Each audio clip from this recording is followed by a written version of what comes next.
Welcome back into the Sean podcast. How we doing out there, people? Stumbled a little bit. Hey, another week, another time. Let's go. What's on your mind, Cat Daddy? You look a little bare over there. I don't want to talk about it. So because somebody was right? I said I don't want to talk about it. Please respect my privacy in this time of mourning. I would appreciate that very much, okay?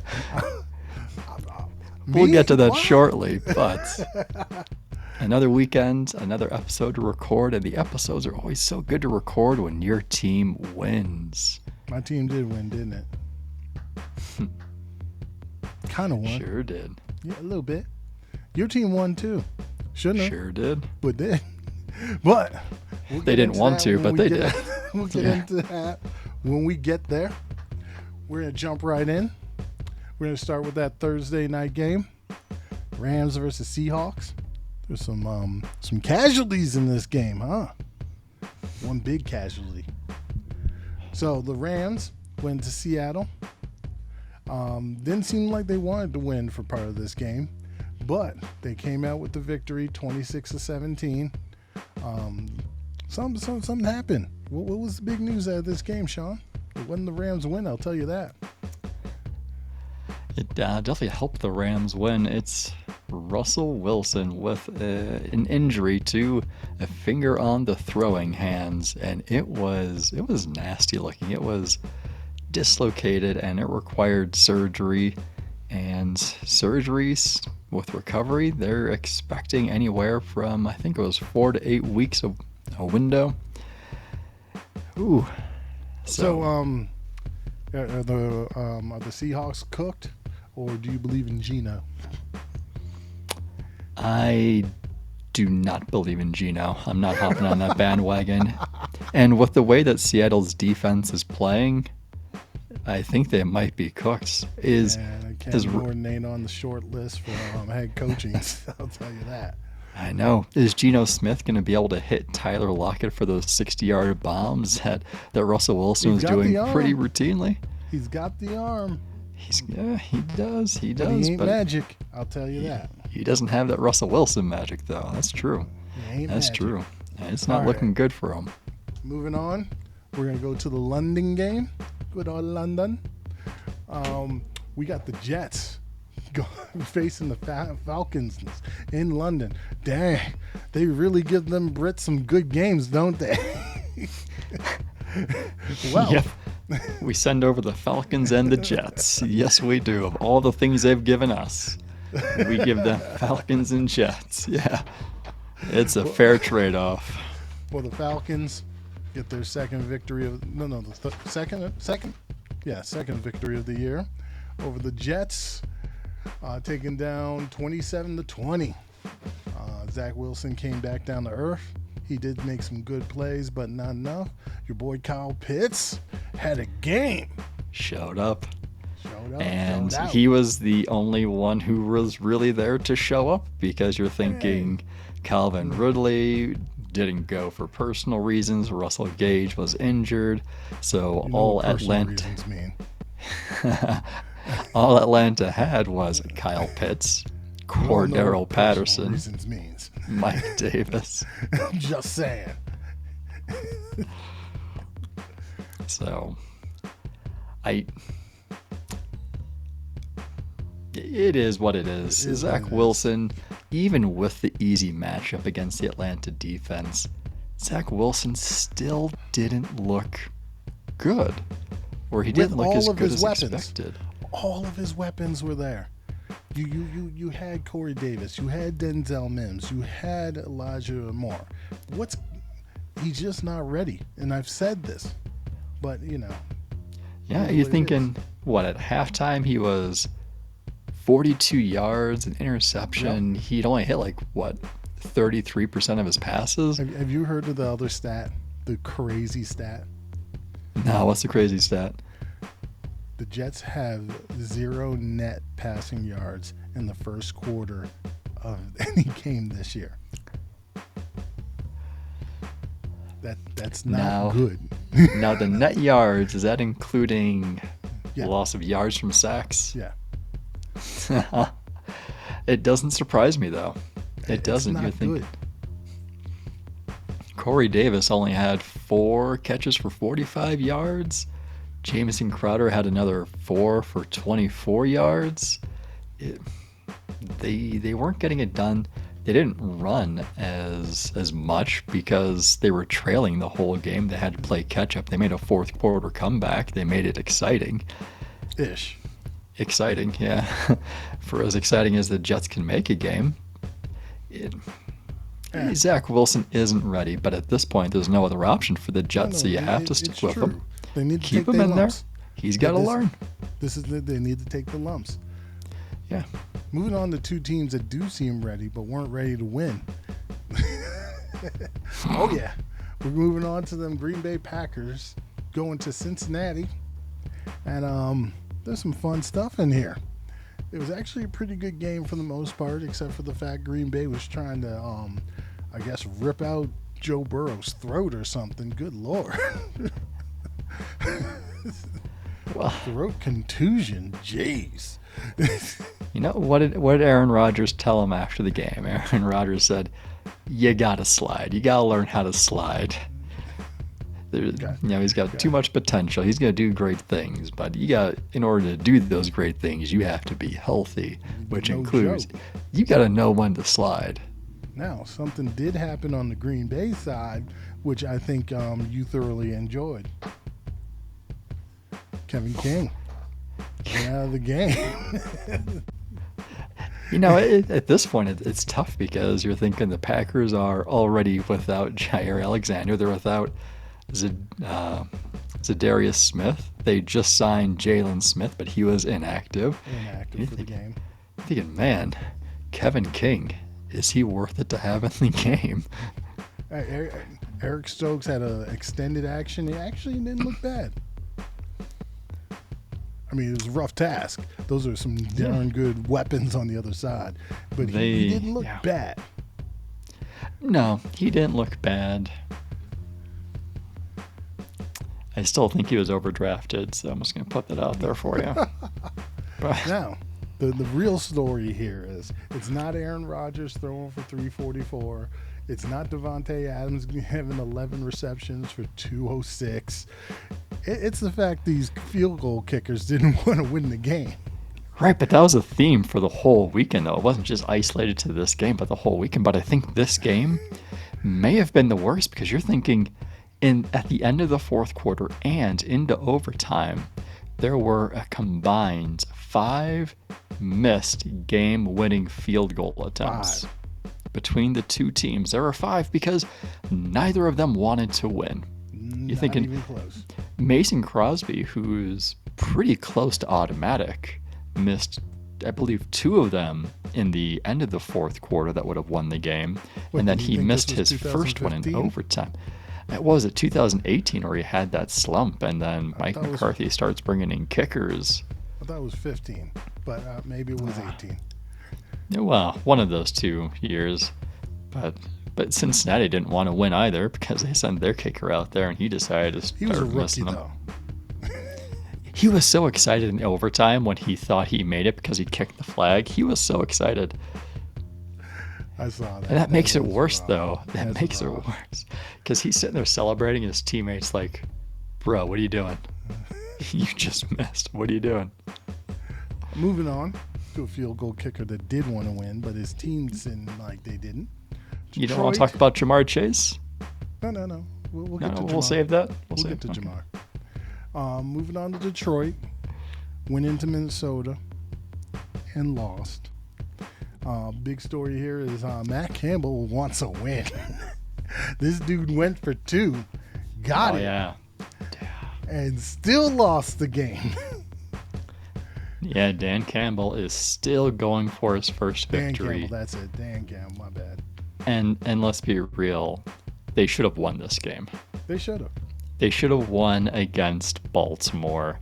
They should be 2-3 right now instead of sitting at 0-5. It's odd. It's very odd. But it's considering the lack of talent that the Detroit team overall has, they've been And how playing wide really receivers well. keep going down. Yeah. What's his name? Cephas. He went out. But you're thinking with the talent they have or the lack of talent, they are playing hard under Dan Campbell. They're making these games as competitive as they can because they should have won 2 games so far. The first half against Green Bay, it looked like they were playing to win too. For that one, they just couldn't put it together for a full 4. It looks like they're well coached. It's just a talent issue. But that can hopefully be fixed for them in the next couple of years. But it's going to be a long process for Detroit. But I suppose they're used to it, so shouldn't be anything new. Par for the course, right? Indeed. So next up, Denver Broncos go out to Pittsburgh, and somehow Pittsburgh's too much for them.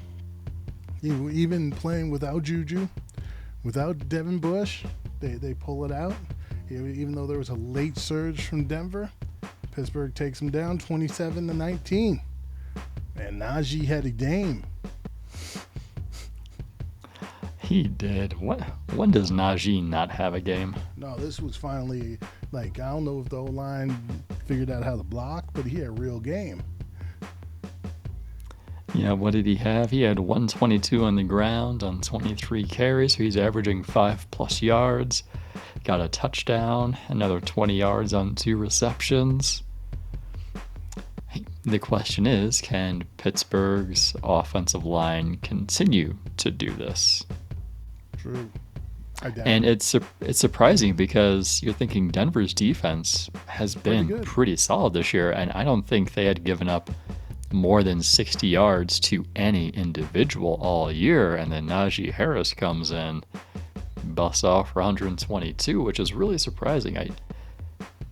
Clearly I picked Denver to win this one. But they made themselves a little bit of a comeback in the fourth quarter. I understand why they didn't run as much because they're playing from behind. They needed to pass the ball. But Vic Fangio, why are you still splitting carries between Javonte Williams and Melvin Gordon? It is a good question. Javonte Williams is showing on a weekly basis consistently that he is outperforming Melvin Gordon. Now, maybe it's a strategy to get Javonte Williams just brought up to speed completely with the NFL game before they start giving him more and more carries, giving him more and more involvement. Maybe they're thinking, well, it's a 17-game season now in the NFL, and Javonte was coming off, a 13-game season, 12-game season with UNC. So that 5 games can make a difference. So maybe he's just easing him in because they want to be in this for the long haul and have him productive for the whole entire year. Interesting with the different strategy here. Yeah, but it's so frustrating more so because I'm a fantasy owner of Javonte Williams, but it's so frustrating to see the more talented back still splitting carries. We've seen this before, though. Mm-hmm. Moving on, we got the Miami Dolphins went across the street to Tampa and got smoked. They thought they were doing things, and Tom Brady said, I'm going to dish it to you, I'm going to dish it to you, I'm going to dish it to you. That defense held Miami to 17 points, even without Javonte David. Any thoughts on this one, Sean? Yeah. Miami, before the game, they ruled out Devontae Parker.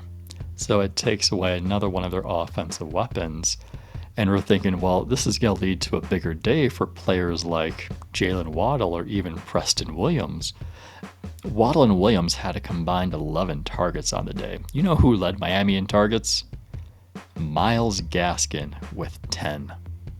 We'll get to this. You're playing Tampa Bay, and it's very clear that you're going to be playing from behind the whole game, and you're deciding the best thing to do is to throw 10 targets, 10 passes to your running back instead of your wide receivers. Now, I thought this would have been a great opportunity to throw to wide receivers because of how depleted that Tampa Bay secondary is and the current situation of their defense. I'm thinking, why aren't you targeting your wide receivers more? You get Jalen Waddle in the slots.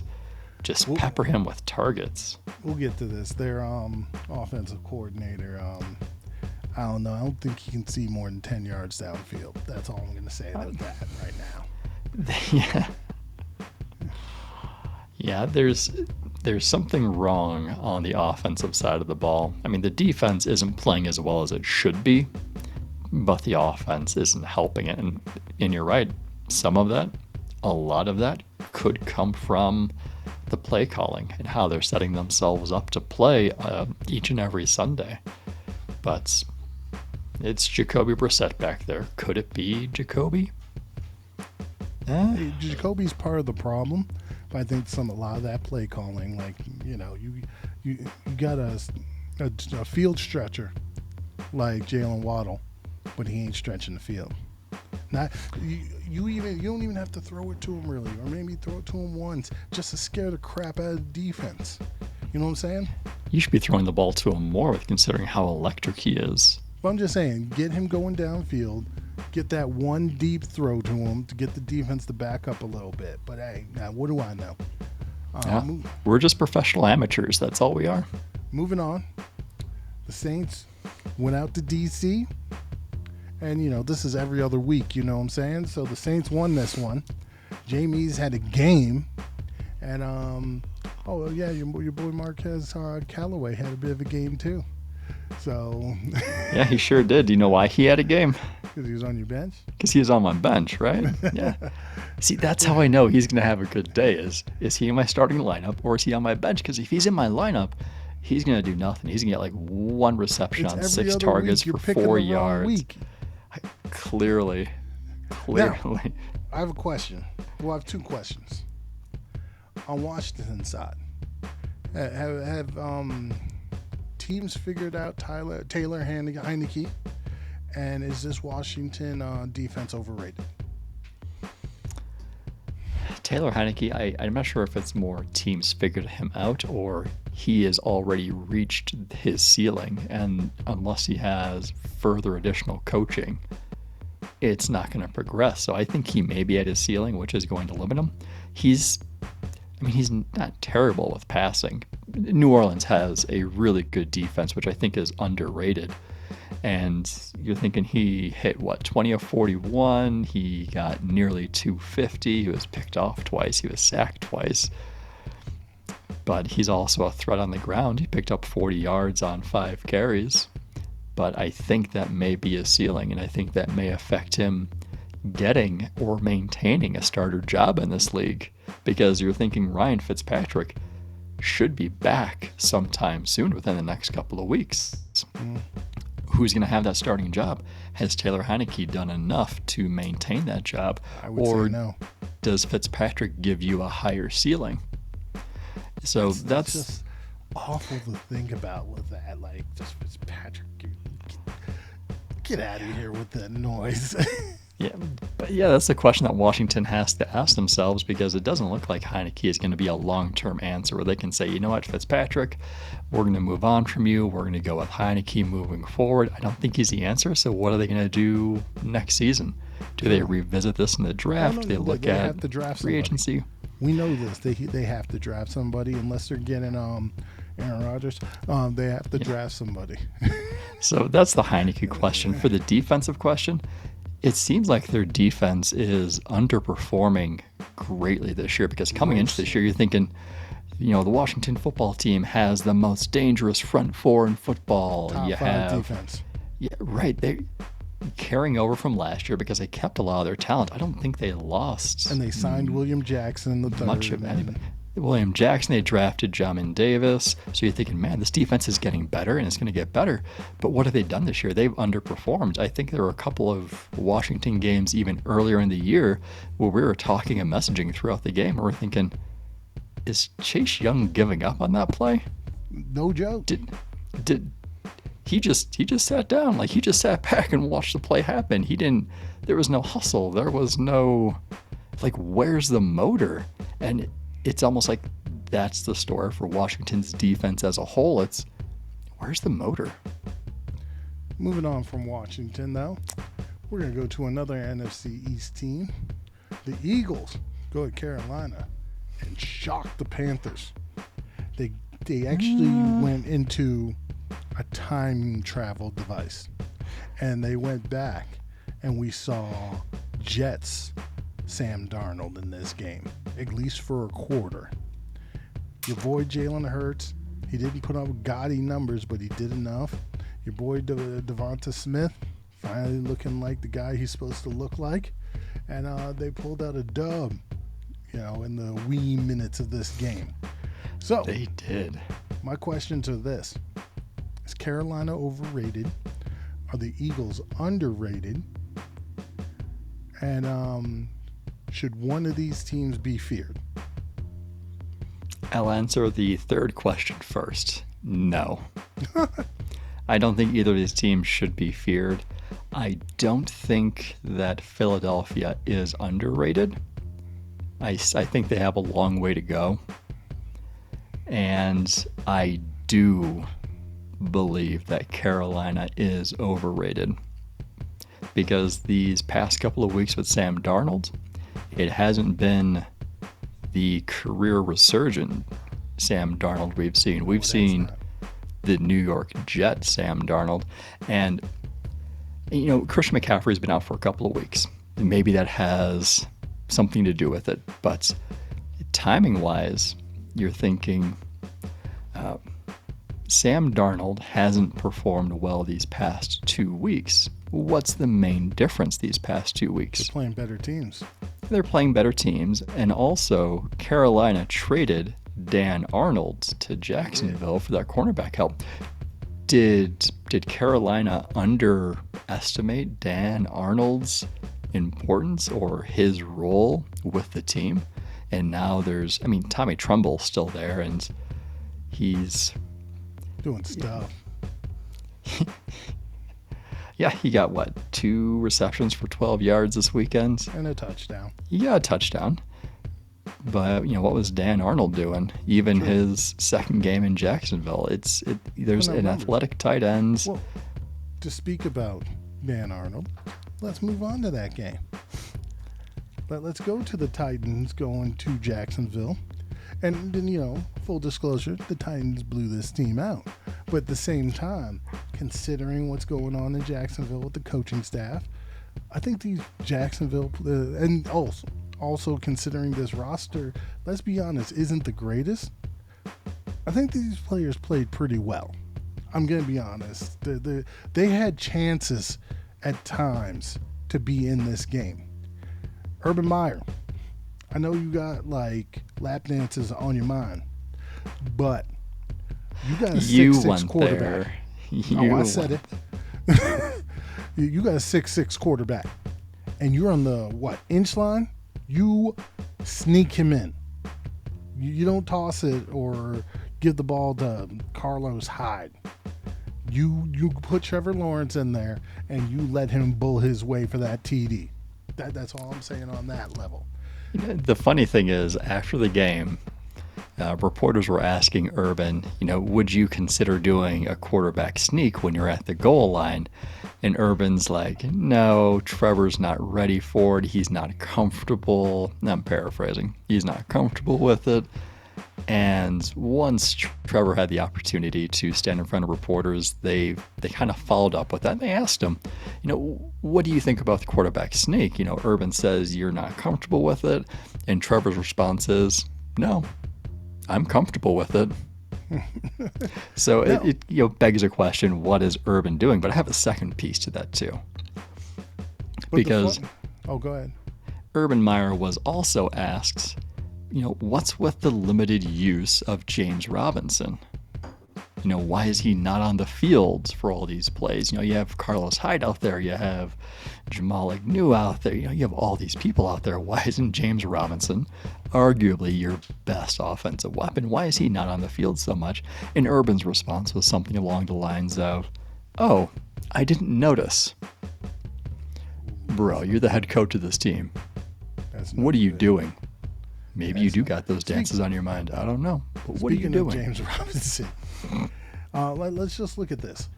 James Robinson ran for more yards than Derrick Henry. Trevor Lawrence threw for more yards than Ryan Tannehill. yet this team lost. Urban, there's a problem. You need to deal with it. Just saying. We're not going to stay here. There's a lot of problems, though. There's a lot of them. It's not just a problem. There's a lot that's going on. Now, Sean's got a different moment coming up for, we got a new thing we're introducing. I think he should have taken that one from Jacksonville, Trevor not sneaking the ball. But mine is coming up in this next game. So we have the Patriots, who went down to Houston. And you know something? The Houston Texans gave the Patriots all they could handle for 3.5 quarters. Unfortunately, the game is 4 full quarters. It's a full 4 quarters. And the Patriots came back and won on a late field goal. Now, that being said, Davis Mills had a heck of a game, 300 yards, 3 touchdowns. Whoever this Chris Moore kid is, go ahead, do your thing, bruh.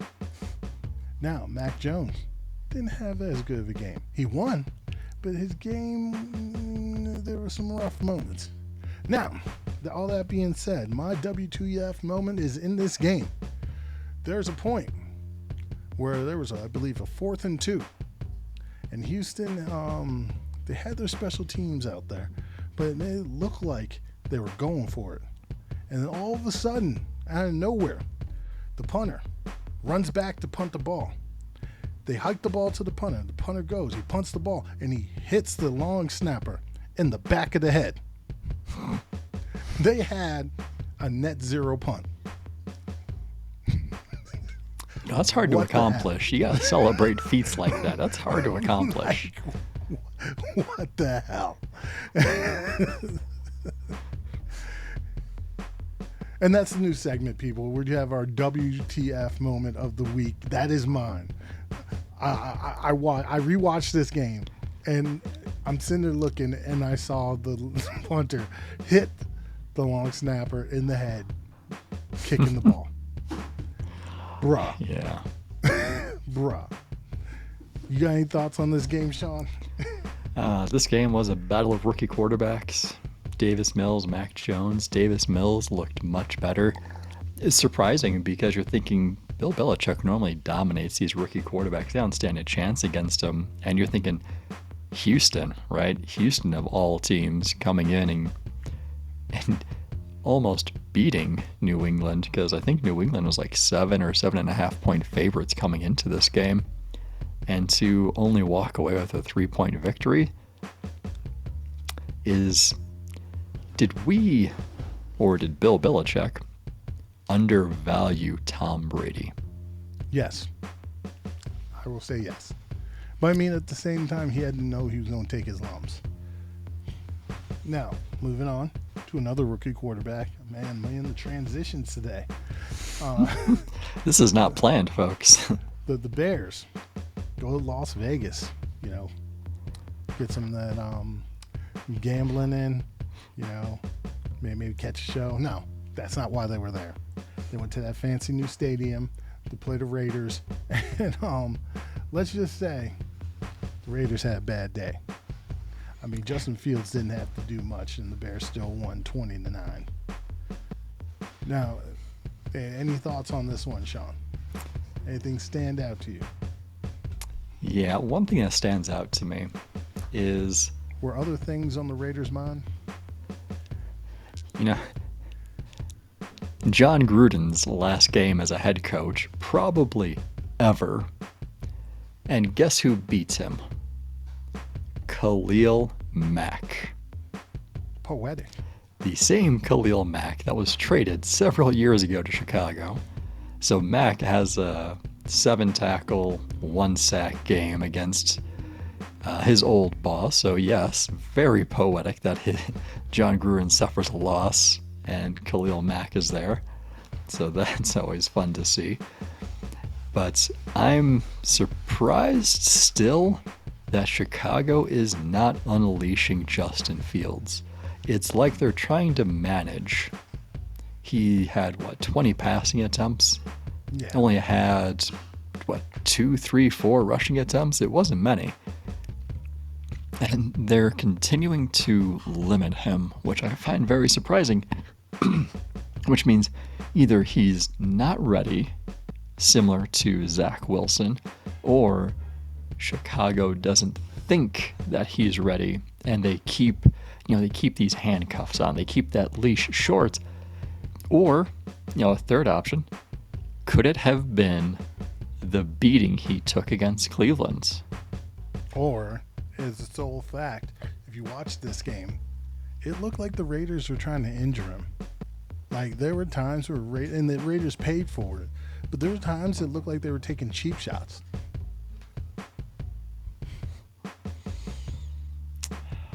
Yep, but at least Matt Nagy's going to stick with Justin Fields, right? Yep. Right. On to another quarterback who's not going to be stuck with. Trey Lance did his debut in the desert against Arizona. This was a closer game than you would have thought. Now, Trey Lance, in my opinion, did not play very well. I think also they ran him incredibly too much. You said there was 3 carries for Justin Fields. Guess how many carries Trey Lance had? Oh, man, he had like 15 or 15 plus, didn't he? 16. Yeah. 16 carries. Why? Why in the world are you running your quarterback 16 times? Because he's not ready to pass. I'm sorry. Take him out then. Put his backup in. Stop that. Jimmy Garoppolo is injured.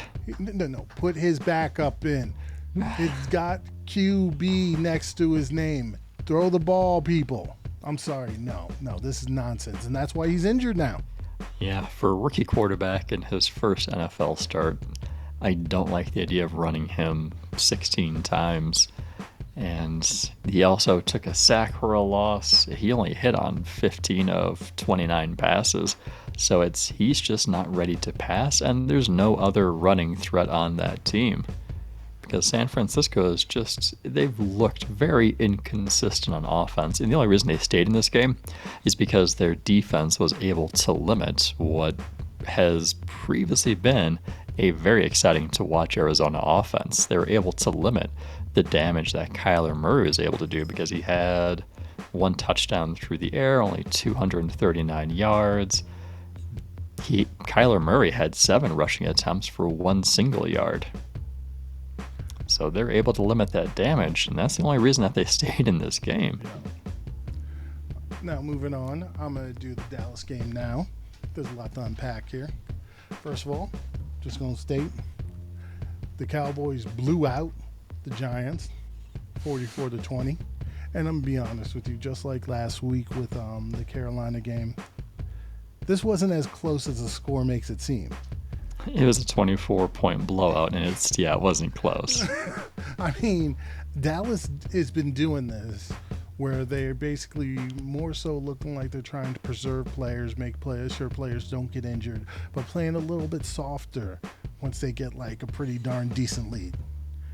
Now, note, they did kept trying to pour it on offense because from a word from the grapevine, the Cowboys felt like the hit on Dak last year was kind of dirty. They felt that it was kind of intentional, so they was in their feelings about it, and they wanted to blow out the Giants. Now, no, they didn't want the peculiar sequence of events that went on in this game to happen. You mean the Daniel Jones concussion, the Saquon Barkley rolled ankle, yes. Kenny Galladay hyperextended knee, the Kadarius Toney knee or ankle? Hey, they maybe Galladay was our fault, but all of those other ones they did to themselves. Let's be honest. Saquon, did you see the play? Did you see the play? Did you see the after play? Yeah, that looked nasty. He just walked on that guy's foot. Walking. But you saw what he was doing. He's looking around and walking, and he walks on Jordan Lewis's foot. Did you see how big his ankle blew up on the sideline? Yes, man, his ankle's like the size of my head. It was ridiculous. It was like, oh, what's going on? And then Daniel Jones. All right, Sean, what's the first rule? What's one of the first things you learn in Pee Wee football? Keep your head up. Keep your head up. Yeah. This fool trying to fly into the end zone like a missile collides with Jabril Cox, which was his first action, and out on his feet. My man looked like 9 o'clock p.m. on St. Patty's Day. It was rough. I'm not even trying to make jokes. It's the truth. You know when you had to be carted away, you know you in rough shape. Yeah. Clear concussion and then you got Galladay. I don't even know what happened there. I don't know. I heard it actually happened on the play where Trayvon Diggs almost got an interception the first time. Because, I mean, they wanted to throw an interception to Trayvon Diggs the whole day. They're like, you know, we got to help him out. We're going to help him get that, you know, any type of record. 4 different times.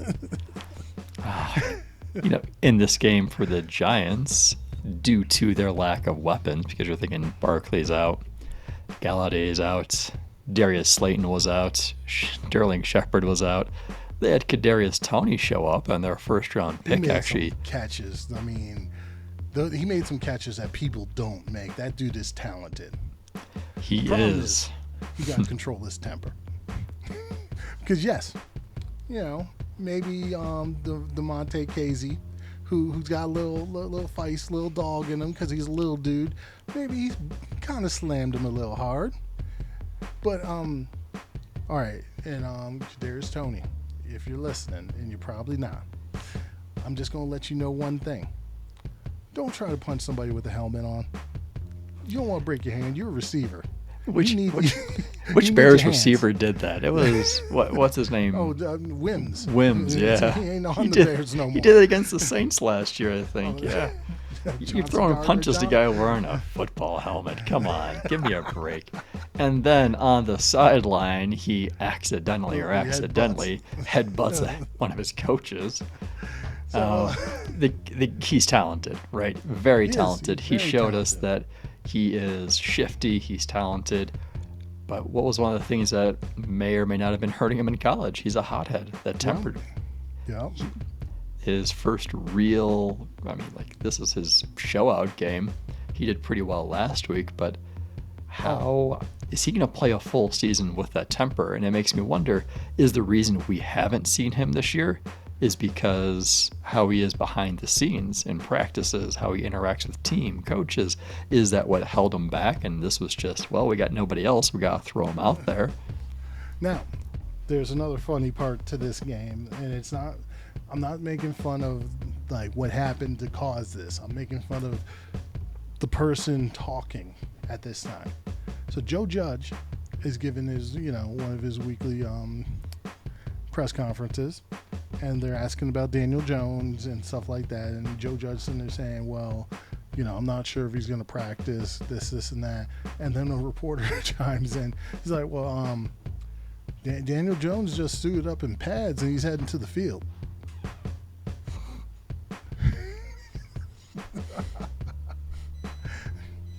Just great awareness there, Coach. Great awareness.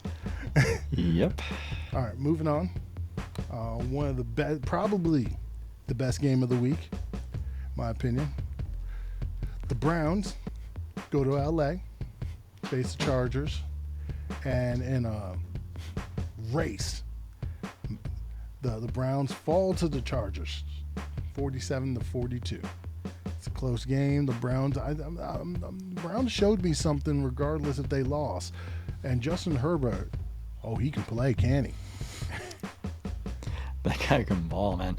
This game wasn't just game of the week, right? When you're looking back at the end of the season, you're probably going to look at this and be like, this was probably game of the year. You're thinking Chargers were pretty much out of it going into the fourth quarter. And it just became a war of attrition. You're thinking Cleveland was already down. Jedrick Wills, Craig Newsome, Jadeveon Clowney, they didn't even play in the game. And then during the game, they suffered losses with Denzel Ward, Jack Conklin. This week. Even Myles Garrett was hurt in this game. So they were losing people nearly left and right. And Cleveland, you're thinking, man, Nick Chubb got $160 on the grounds. Kareem Hunt adds in another 60. Baker Mayfield throws for 300. You're thinking, man, with all this productivity, you're thinking your team's going to win. Except on the other side of the ball, you have Justin Herbert, who threw for nearly 404 touchdowns. And who else? And then you have Austin Eckler, who caught one of those receiving touchdowns. He ran for a touchdown, and for my WTF moment of the week, the Cleveland Browns carried Austin Eckler into the end zone to give him his second rushing touchdown of the week. And there's one more guy who the Browns couldn't cover. Browns couldn't cover Mike Williams. 8 receptions, 165, and 2 touchdowns. Mike Williams is a beast. Yeah, he is looking so good this year, and it's like, what was Anthony Lynn doing? Because I don't think Mike Williams changed anything between last year and this year. So you think, what was Anthony Lynch doing? Because a lot of these games, if it were Anthony Lynn coaching and not Brandon Staley, the Chargers would probably have a losing record right now. Probably. Does Anthony Lynn go for it against Kansas City when it's 4th down, where Brandon Staley put the ball in Justin Herbert's hands? In this game, would the Chargers have made that comeback under Anthony Lynn? Probably not. But I don't think they do. To move on, because we are getting low pressed for time, you mentioned those Kansas City Chiefs. I'm going to the statement game of the week. The Buffalo Bills go into KC, and I'm going to say it. They stomped the Chiefs. I'm sorry. This was a beatdown. I know it's 38-20, but it was a beatdown. Gregory Rousseau showed up. It made me doing my defensive rookie rankings very difficult this week. Very difficult. Any thoughts on this game, Sean? Clearly I'm sad because I had picked Kansas City to win, and I'm now beardless, and let me tell you, it's a little bit chilly. I told you. So that's definitely felt, but... Your mom was happy, though. Ecstatic, yeah. Buffalo won 38-20, but similar to the Dallas game, this game was not as close as the score allows you to believe it was. Because any time that Kansas City had a chance at momentum, they blew the opportunity. Whether it was dropped passes, whether it was a turnover, whether it was a penalty, they were shooting themselves in the foot the entire game because they couldn't gain any momentum. But what I liked was that Buffalo defense and how it was able to slow down that Kansas City offense. And they did it because they were so physical with that Kansas City offense.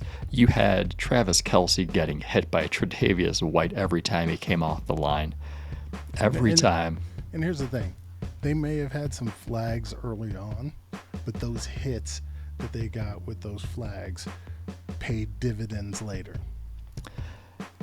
And is that going to be the recipe for success against Kansas City? Be physical with them. Hit them hard. But the question is going to be, how many teams can actually be as physical with Kansas City as Buffalo was? I don't think many teams in the league are going to be able to really give that physicality. So you know how to beat them. You just can't do it. Speaking of a team that beat KC earlier this year, and I think can match that physicality. So Baltimore was hosting the Colts, and the Colts gave Baltimore all they could handle. But we are forgetting this is this year's Colts, not Colts of past where they are like that insurgent that comes in and can show out. And Carson Wentz did all he could. But you can't overcome one player getting over 500 yards and 4 touchdowns. It's nasty. So Baltimore was down, by 16 points in the 4th quarter? Came back to win this game in overtime. Again, we had a kicker who did not want to win the game. Blankenship. You need to get them glasses checked, my friend. Maybe it was the rain on him or something. The wind, got in his eye. I don't know what it was, but you're thinking Baltimore puts up this big comeback where they come down from that 16-point deficit. And you and I were talking earlier in the week, and you were mentioning that people were very critical of Carson Wentz for this game. And I'm thinking, no, if you're going to be critical of anybody, Carson Wentz is very far down that list because this is his best game of the year. It wasn't as if he did anything to throw the game for the Colts. He was actually putting them in position to win. But two things. One is your defense wasn't getting the job done for the last quarter plus because you gave up 2 touchdowns and 2 two-point conversions to Baltimore's offense that allowed them to tie the game. All you had to do was just stop one of those 2-point conversion attempts, and this game is over. And Indianapolis's defense just couldn't keep up with Baltimore's offense, and that just carried over into overtime.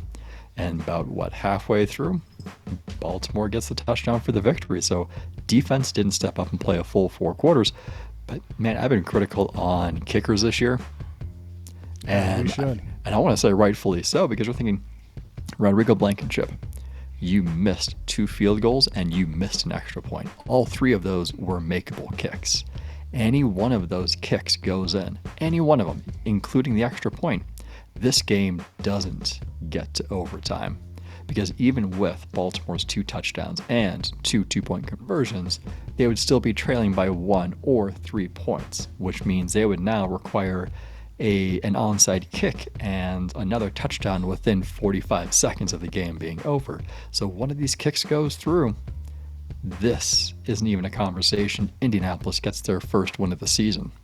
But here we are. Forget any one of those kicks. Miss those other ones. You need to make the one that matters. The one at the end of the game. Make up for everything else with that game winner. That's what Greg Zuerlein did.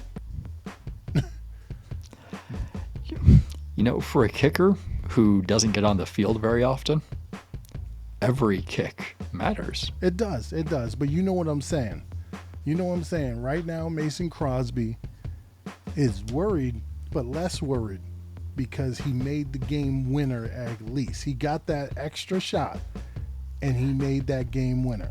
At the end of the day, what do people remember? They remember the win. If you get the win, everything's good. You can cover over a multitude of errors and sins if you're winning. But when you're losing... Blankenship's looking for a job. Yeah. No joke. They signed another kicker. They're putting pressure on him. Absolutely. And that's something that Green Bay did to Mason Crosby years ago when he had those, several misses in one game. Mike McCarthy brought in some competition that week. Hey, right. It did Mason Crosby some good. Maybe it'll do Rodrigo Blankenship some good. All right, onwards. That's all for this one. Sean, words of wisdom. Yep. My word of wisdom is going to be, when someone I worked with years ago said, don't put anything in your work email that you wouldn't want read on the evening news. There you go. It's so true. And you're thinking, in the position that John Gruden had, he exercised poor and insensitive judgments for a very long period of time, which means it's a pattern, it's a behavior. How he was able to come back and get a head coaching gig again with Las Vegas is going to be a mystery because it sounds like people were very well aware. So, 2 points. Be a good person. Don't be a dick. There's that. And, it's your work email. If you don't want it read on the news, don't put it down in writing because it's a literal paper trail. That also. Mine. All right, people, I'm keeping it football this time. If you have a young player, be patient. Sometimes players take time to develop. Don't just get mad after 3 games and try to throw your rookie quarterback or your rookie wide receiver or your rookie offensive tackle or whatever away. You never know what these guys can be. Sometimes players take time to develop. That's all I got.